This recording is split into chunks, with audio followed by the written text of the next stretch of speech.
வயசாச்சு அவருக்கு. இது வயசாயிருச்சு.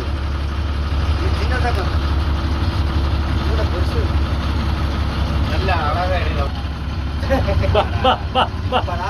வண்டியே தெரியல. நல்ல வயசாயிருச்சு.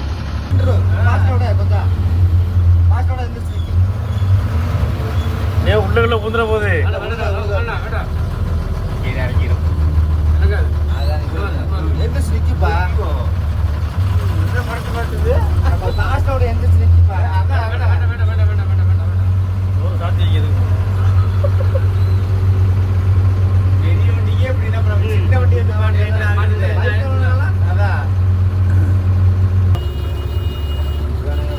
அவங்க என்னோட போக சொல்லுங்க.